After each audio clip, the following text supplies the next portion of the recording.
Mathilde Loisel was one of those pretty and charming girls born, as if by an error of fate, into a family of clerks. She had no dowry, no expectations, no means of becoming known, understood, loved, or rated by a man of wealth and distinctions, and so she let herself be married to a minor official at the Ministry of Education. She dressed plainly because she had never been able to afford anything better, but she was unhappy, as if she had once been wealthy. Women don't belong to a caste or class. Their beauty, grace, and natural charm take the place of the birth and family. Natural delicacy, instinctive elegance, and a quick wit determine their place in a society, and make the daughters of commoners the equals of the very finest ladies.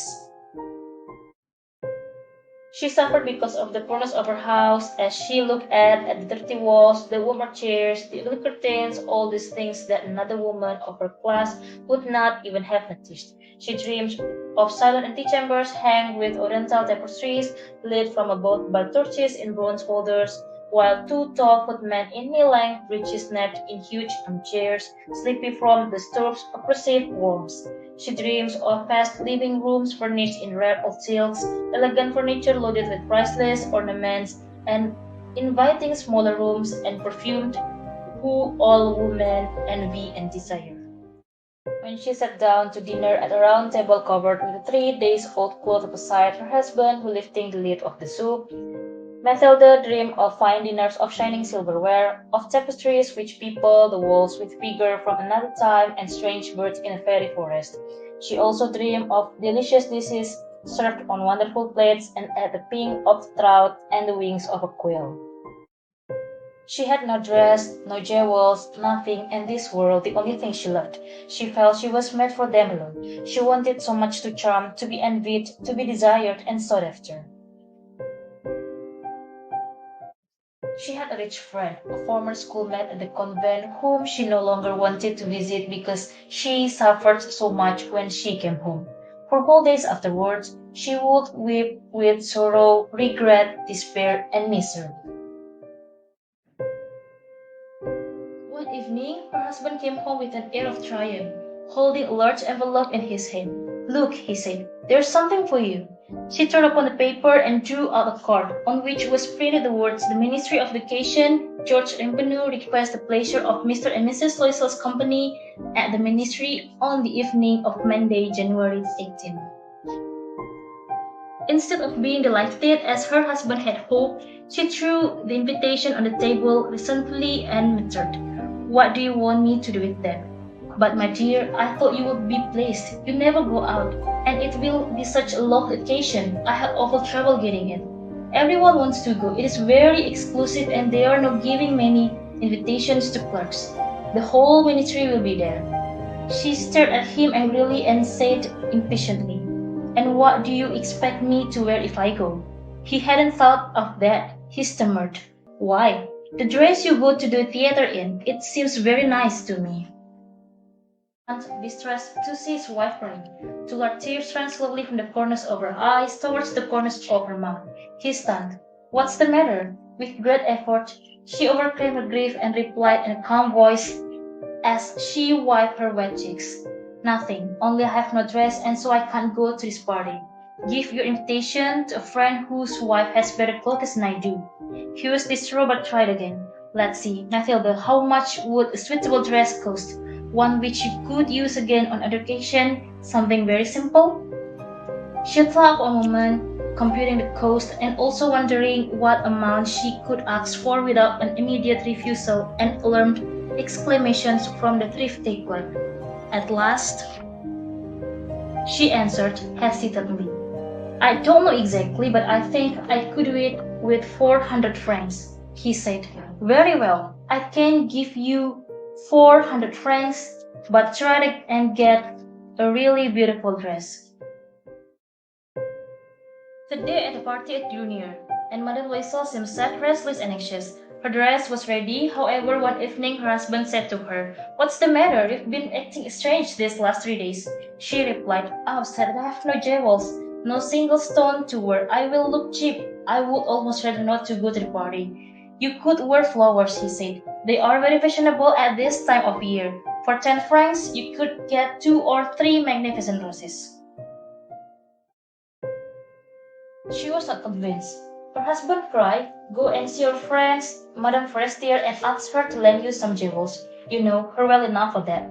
She uttered a cry of joy. The next day she went to her friend's house and told her of her distress. Madame Forestier went to her mirror wardrobe, took out a large box, brought it back, opened it, and said to Madame Loisel, "Choose, my dear."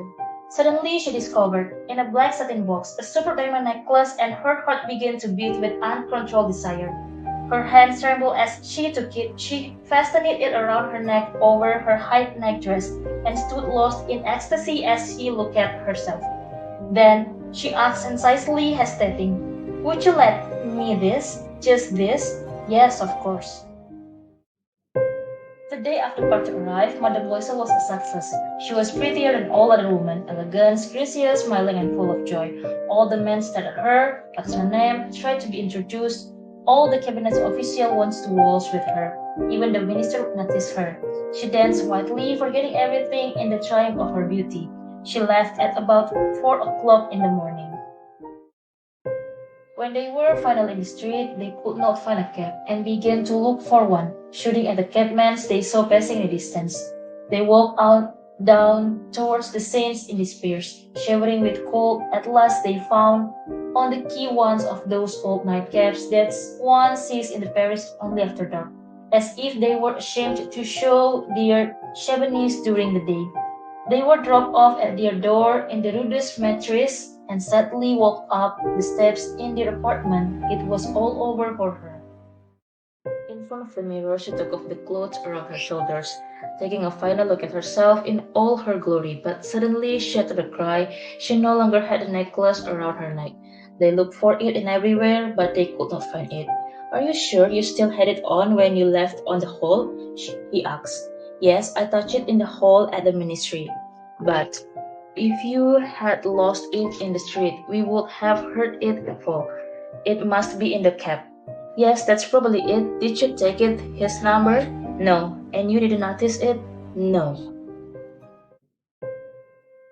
"I'm going back," he said, over the whole rotary wall. Her husband returned at about 7 o'clock. He had found nothing. He went to the police, to the newspaper, to over a reward, to the cab companies, everywhere the tiniest glimmer of hope left him. She waited all day, in the same stage of blank despair from before this frightful disaster. Loisel returned in the evening, a hollow, pale-figured. He had found nothing. "You must write to your friends," he said. "Tell her you have broken the clasp of her necklace and that you are having it mended. It will give us time to look some more." She wrote as he detected. The next day they took the box which had held it and went to the jeweler whose name they found inside. He consulted his box. "It was not me, madam, who sold the necklace. I must simply have supplied the case." And so they went from the jeweler to the jeweler, looking for a necklace like the other one, consulting their memories, both sick with grief and anguish. In a shop at the Palais Royal, they found a string of diamonds which seems to be exactly what they were looking for. It was worth 40,000 francs. Loisel had 18,000 francs which his father had left him. He would borrow the rest from one man and from another. He gave notes, made ruinous agreements, deals with users, with every type of moneylender. He compromised the rest of his life, signing notes without knowing if he could ever honor them. Then he went to get the new necklace and laid it down on the jeweler's counter. When Madame Loisel took the necklace back, Madame Forestier said coldly, "You should have returned it sooner. I might have needed it." From then on, Maitre de Loisel knew the horrible life of the very poor. The dreadful debt must be paid. They dismissed their maid, they changed their lodgings, they rented a garret under the roof. She came to the drudgery of housework, the odious labors of the kitchen. She washed the dishes, she washed the dirty linens, the shirts, and the dishcloths. She also carried the garbage down to the street every morning and carried up the water. And she went to the fruiterers, the grocers, the butchers, her basket on her arms, bargaining and insulted. Each month, they have to pay some notes, renew others, get more time. Her husband worked every evening, doing account for tradesmen, and often late into the night. He sat copying a manuscript, and this life lasted 10 years. At the end of 10 years, they had paid off everything at usurer's rates and with the accommodation of compound interest.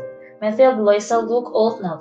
She had become strong, hard, and rough like all women of impoverished household. But sometimes, when her husband was at the office, she sat down near the window and thought of that evening at the hall so long ago, when she had been so beautiful and so admired. One Sunday, as she was walking in the Champs-Élysées to refresh herself after the week's work, suddenly she saw a woman walking with a child. It was Madame Forestier, still young, still beautiful, still charming. Mathilde Loisel felt emotional. Should he speak to her? Yes, of course. And now that she had paid, she would tell her all. She went up to her. Good morning, Forestier.